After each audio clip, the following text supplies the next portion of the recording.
Deus abençoe, irmãos. Apocalipse capítulo 3, verso 19. Somente crer, tudo é possível. Somente crer, somente crer, somente crer, tudo é possível. Somente crer. Eu repreendo e castigo a todos quantos amo.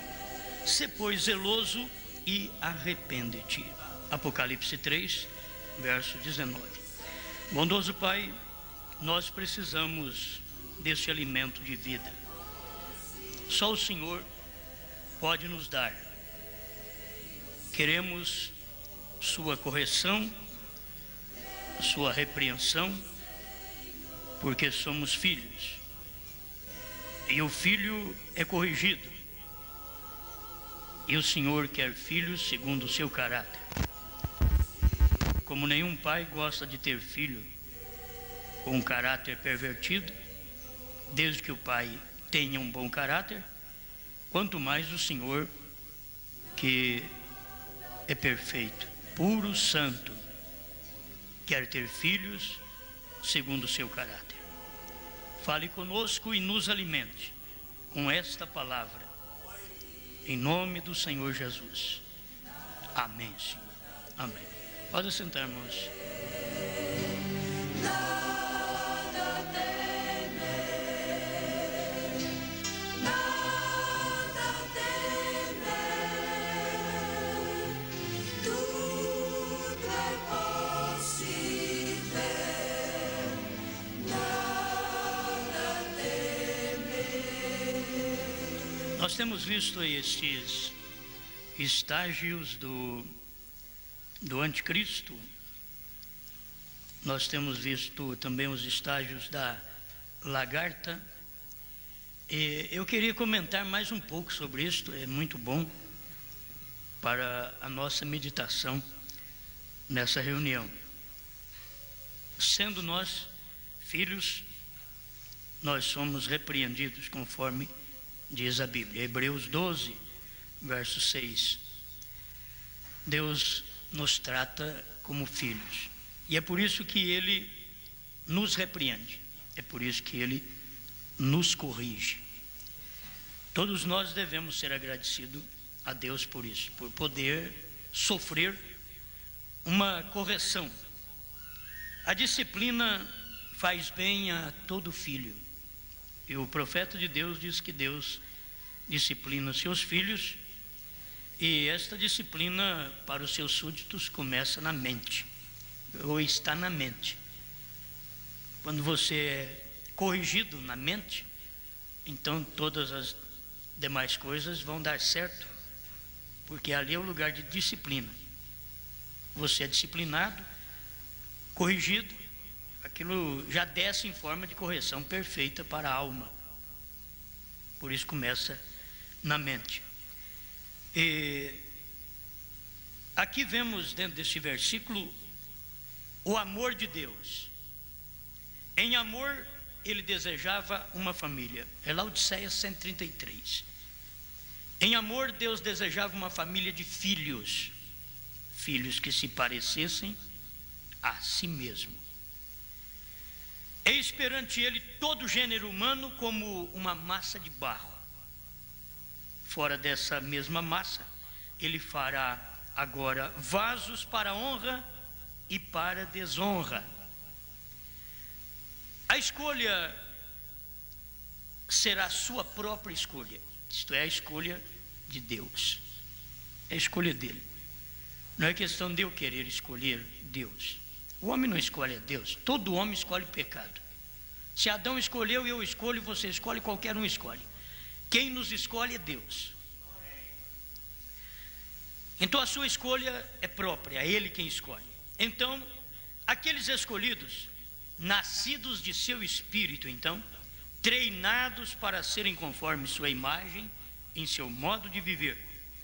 Ele repreende com toda a tolerância, que devemos aprender, repreender com toda a tolerância, benignidade e misericórdia. Uma repreensão que ela é acompanhada de benignidade e misericórdia, a pessoa aceita, tem tolerância, benignidade, misericórdia. Aí a pessoa aceita. Deus nos repreende dessa forma. Deus nos corrige assim. Ele disciplina com as mãos, com as cicatrizes dos pregos. Se você for disciplinar alguém com a sua mão, e a sua mão estiver machucada, você saberá como disciplinar a pessoa, porque você foi ferido primeiro. O nosso Deus nos repreende, mas com mãos feridas do Calvário. Por isso, quando Ele me repreende, te repreende, me corrige, te corrige, a correção de Deus é de uma forma tremenda. Ele sabe que ele tem ferida nas mãos. Ele não bate para matar. Ele bate para o conserto da nossa vida.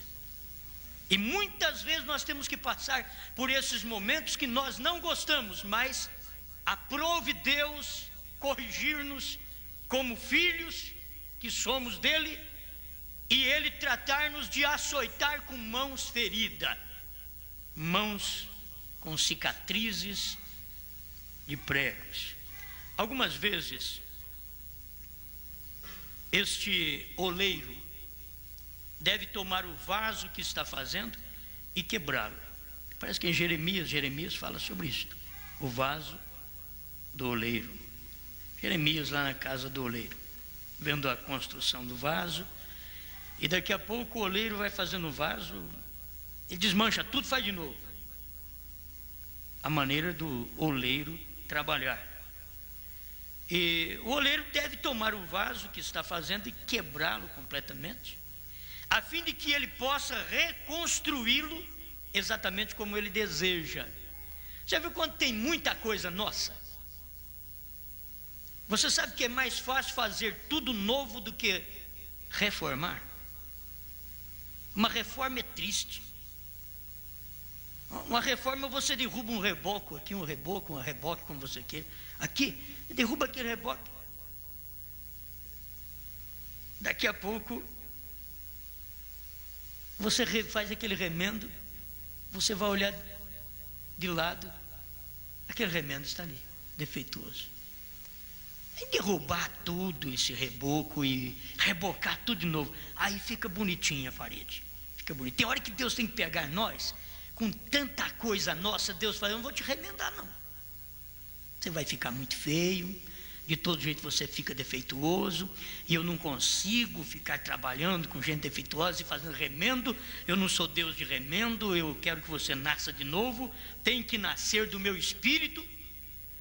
A coisa muda. Aí ele olha assim, está perfeitinho. A hora que Deus olha de um canto no outro, diz perfeito, de um canto no outro, perfeito. A hora que ele olha tudo perfeito, diz, agora é hora, agora eu posso trabalhar através de você. Porque tem hora que nós mesmos entortamos e Deus precisa nos endireitar. Ele precisa nos endireitar. E nós entortamos coisa que Deus fez na nossa vida. Aí Ele precisa talvez quebrar-nos um pouquinho, aí colocar nós no lugar. Aí ficamos bonitinhos, fica perfeito. Assim o oleiro quebra o vaso todo, faz de novo. Agora isso daí diz o profeta que é amor. É amor isso. Quebrar, fazer de novo. É amor. Este é seu amor. Outro caminho para o seu amor não há. É correção. O amor de Deus é corretivo. Então deixa Ele pegar, trabalhar e corrigir e acertar a nossa vida de acordo com a vontade dEle. Ó pequeno rebanho, não temas. esta era está se encerrando rapidamente. A era de Laodiceia, quando ele estava pregando, ele disse, está se encerrando rapidamente. Enquanto ela passa, aqueles joios serão amarrados juntos. E como a corda tríplice não é facilmente arrebentada, eles terão uma tremenda força política, física e espiritual satânica. E eles procurarão destruir a noiva de Cristo. Ela, a noiva, sofrerá, porém prevalecerá. Não temas você, não tenha você temor daquelas coisas que virão sobre a terra, porque tendo amado os seus que estavam no mundo, amou-os até ao fim. São João 13, verso 1. E aí, sê pois zeloso e arrepende-te. Como a gente precisa dar graças e ver Deus corrigindo, açoitando, disciplinando. Mas tem hora que não é bom.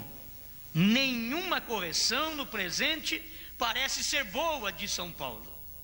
Mas depois, no final, você vai ver que vai resultar. Porque você teve que passar por aquilo para chegar ao aperfeiçoamento. Tem que passar por aquilo. Tem hora que a gente tem que sofrer um pouquinho para chegar lá. Esse evangelho que os crentes estão pregando, não sofra mais, e que Jesus só quer coração, e não mostra que o crente é como Jesus disse: no mundo tereis aflições. Ninguém pode mudar isso, gente. Jesus nunca disse vocês vão viver uma vida boa no mundo. Jesus disse: no mundo tereis aflições. Esse tem que ser o evangelho que o verdadeiro pregador tem que semear. Essa é a palavra. Outra palavra é besta. Ela não é de Deus, ela é da besta. Porque a palavra de Deus, quando você a semeia, tem que semear do jeito que ela é, porque ela vai produzir segundo a sua semente, segundo a sua natureza. Ela não pode produzir diferente. E quando Deus semeou, foi quando ele disse: no mundo tereis aflições, tende bom ânimo, eu venci o mundo. Então o crente simplesmente enfrenta esse mundo, sabendo: o mundo eu vou te enfrentar por um motivo, porque você já está vencido. Não por mim, não por minhas obras, não por minhas orações, não por minha dedicação, não por minha leitura, não por minha assiduidade na igreja, no trabalho. Não, você já está vencido, mundo, porque Cristo diz: eu já venci. E não é questão de você pensar assim: ó, Jesus venceu e eu vencerei. Ele já venceu. Eu estou encarando um mundo que Cristo já venceu por mim, porque eu não consigo vencer esse mundo. É Cristo que já venceu por mim. Então, para eu continuar encarando esse mundo, eu tenho que trazer Cristo dentro de mim, porque esse Cristo já venceu o mundo. E a hora que eu olho para o mundo vê Deus olhando para ele. A hora que você olha para o mundo vê Deus olhando para ele. Ele diz: não vou mexer com isso não. Amém? Aleluia. Agora, esta falsa igreja, a falsa igreja tem zelo. Não se engane acerca disto. Seu zelo tem sido literalmente o mesmo dos judeus. São João 2,17. O zelo de tua casa me consumirá. Porém, este é um zelo errado. É para a casa de sua própria edificação. É para seus próprios credos, seus dogmas, organizações e sua própria justiça. Eles têm lançado fora a palavra de Deus para dar lugar às suas próprias ideias. Eles depuseram o Espírito Santo e colocaram homens como líderes. Eles têm posto de lado a vida eterna como uma pessoa e substituído-a por obras, por boas obras, ou mesmo conformidade com a igreja ao invés de boas obras. Parágrafo 136, Laodiceia. Isso aqui eu gosto. Mas Deus está pedindo outro zelo. é o zelo para clamar: eu estou errado. Eu posso ter zelo para tudo. Eu posso colocar a ordem da igreja certinho nesta igreja. Eu posso ter um zelo tremendo de um silêncio dentro desse tabernáculo. Mas Deus não está em busca apenas de algo que eu estou fazendo. Ele quer que eu reconheça uma coisa, diz o profeta: o zelo de dizer: eu estou errado. Não errado porque eu corrijo a igreja, não errado porque eu aplico a ordem da igreja, não, errado porque eu tenho que entender minhas falhas. Eu tenho que ver que eu estou errado, as minhas maneiras, os meus pensamentos, que a maioria das vezes estamos errados, mas não admitimos estar errado. E você pode fazer de tudo para Deus, enquanto não admitir estou errado, você pode dar a maior oferta, o maior dízimo, vir na igreja todo culto, pode fazer de tudo. Primeiro você tem que admitir uma coisa: sou culpado, sou errado. Porque do contrário você chega sempre melhor que a outra, sempre melhor que o outro. Você tem que chegar sentindo que está errado e que precisa dessa mão de misericórdia. Eu preciso do zelo de Deus e não do meu zelo. A igreja está precisando do zelo de Deus e não do zelo apenas do pastor. Deus precisava do zelo dele na igreja nos dias de Cristo e não do zelo apenas daquele versículo: o zelo da tua casa me consome. Para os judeus, diz o profeta, que eles estavam tendo um zelo, mas não era o zelo que Deus queria. Deus queria que eles tivessem um zelo de olhar para o Filho e dizer: ele é verdade, eu estou errado e ele está certo. Deus está querendo um zelo em Laodiceia hoje.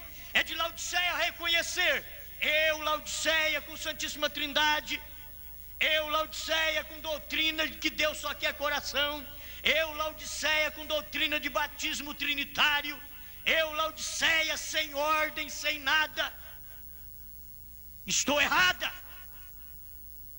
Mas o mensageiro que veio a Laodiceia está certo. Este é o zelo que Deus requer. Que a igreja, que a era, reconheça o seu erro e zele por isso. Senhor, estou errado.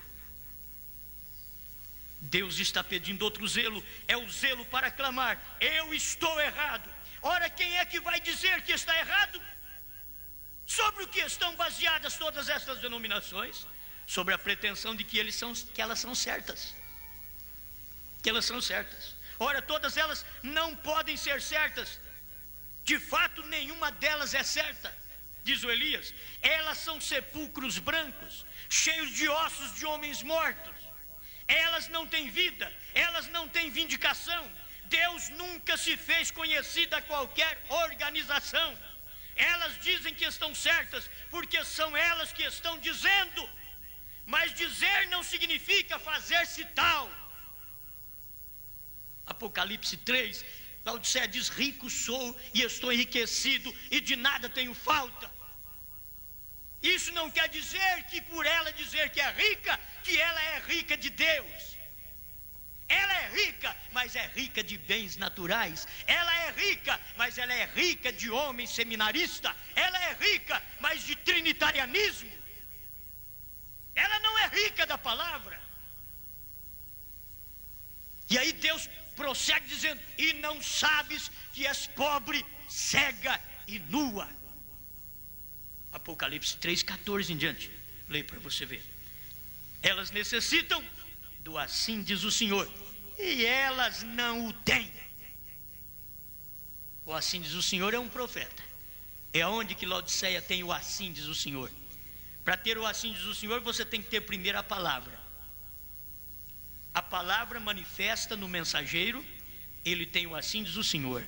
A palavra manifesta na igreja noiva, ela tem o assim diz o Senhor.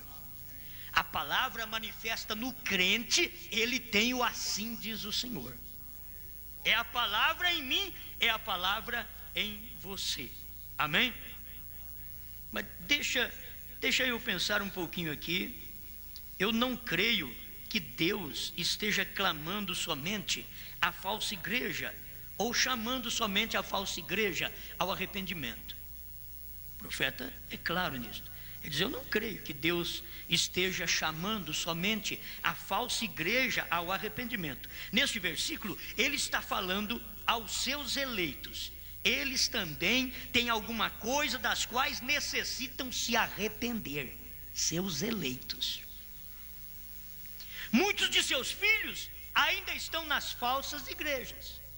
A Bíblia fala deles.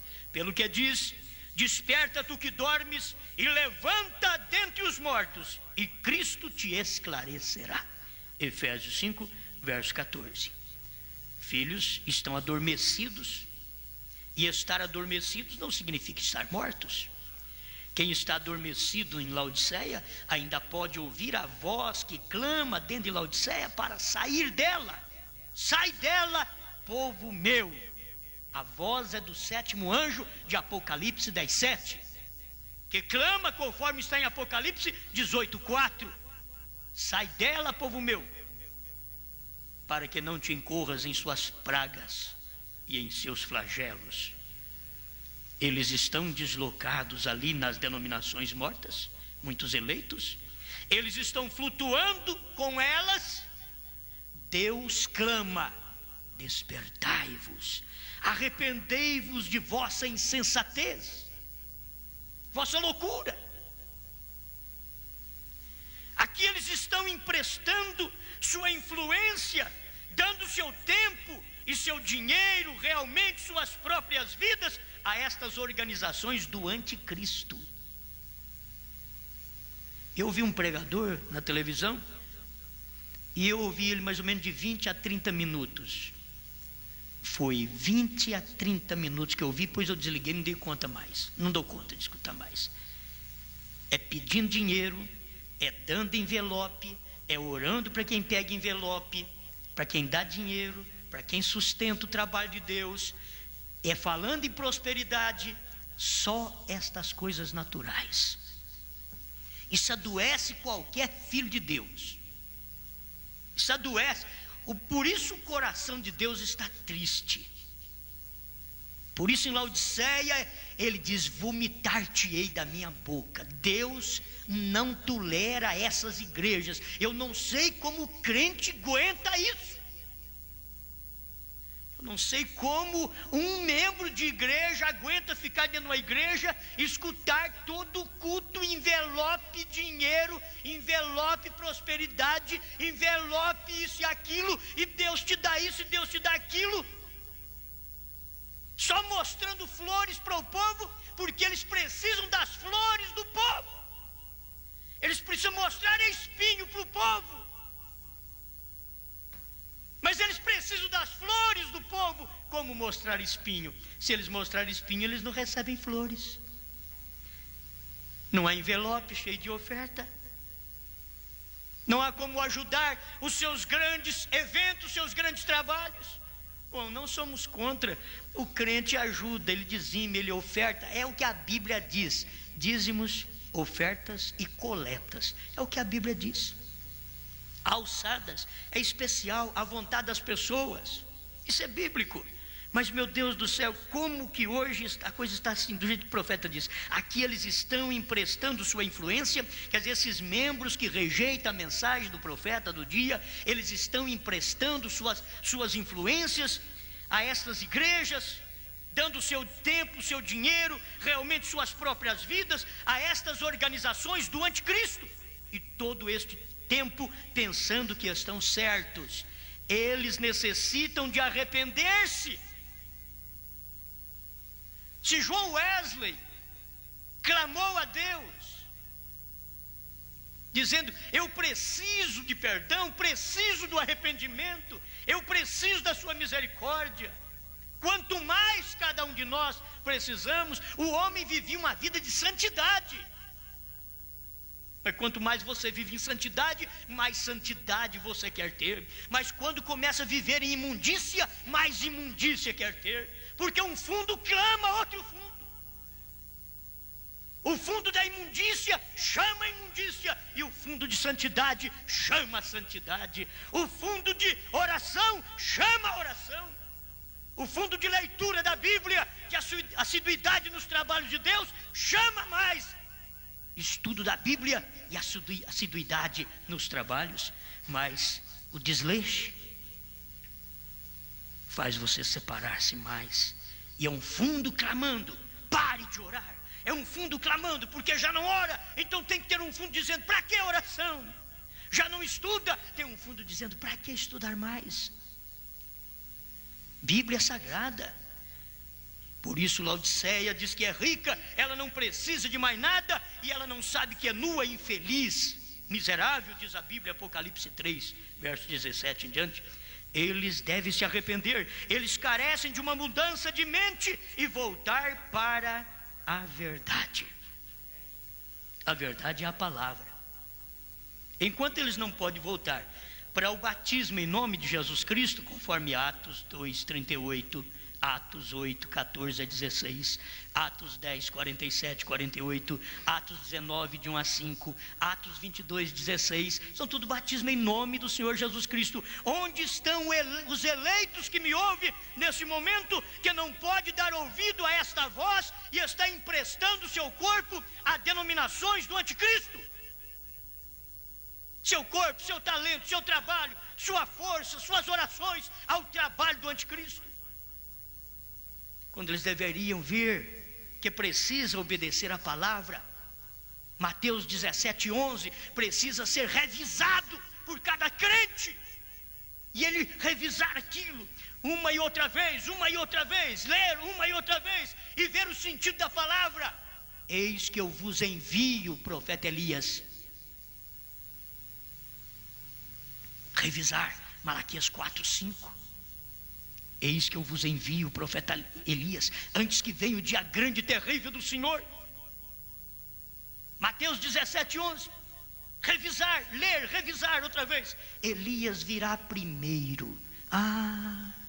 Então tem que ter um Elias primeiro. Elias virá primeiro e restaurará todas as coisas. João Batista não restaurou. É o Elias de Mateus 17, 11 que vai cumprir Atos 3, 19 a 21. E convém que o tempo que os céus contenha, até o tempo da restauração de tudo o que Deus falou pela boca de todos os seus santos profetas. É este.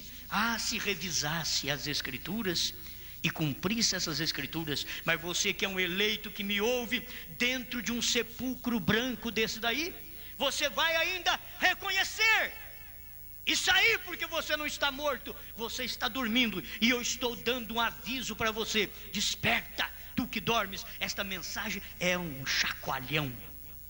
Sabe quando você está dormindo assim, que alguém chega, chacoalha e você acorda? Mas se você estiver morto, essa mensagem te rola para lá e para cá, e você não pode acordar, porque está morto, está morta. Mas se está dormindo apenas, se está dormindo em Laodiceia, se está dormindo apenas no batismo trinitariano, se está dormindo na falsa doutrina, agora eu vou só te dar um cutucãozinho, você vai acordar, que você está dormindo. Mas se não está dormindo, se já morreu, meu irmão, se já morreu, minha irmã, você nunca desperta com este cutucão que estamos dando. Desperta, tu que dormes, sai dela, povo meu. Dar um grito desse assim dentro do quarto, o indivíduo dormindo, ele tem que acordar logo.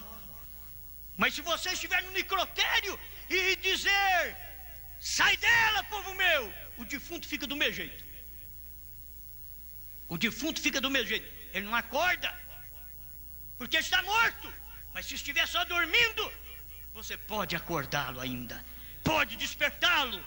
E é isto a mensagem que prego. Porque pregas ainda quando quase ninguém entra? Porque eu ainda creio que tem alguém dormindo ainda na denominação, e que pode ouvir a voz do Espírito Santo e sair dela enquanto ouve o último chamado de Deus. É hora de partir para o rapto.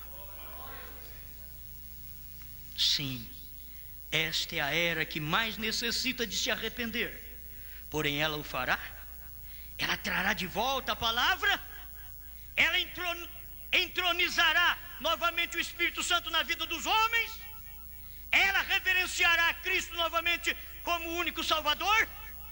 Ela não o pode, porque o verso seguinte declara alarmante e chocante verdade quanto à conclusão desta era: Cristo fora da igreja. Se ele está fora, ela não pode ouvi-lo. Sabe como é estar dentro? Se o profeta tivesse nascido, pregado, revelado selos dentro do luteranismo creria. Se o profeta tivesse revelado selos dentro dos pentecostais, os pentecostais aceitariam esta mensagem. Mas quando foi revelado selos, Cristo está fora da igreja.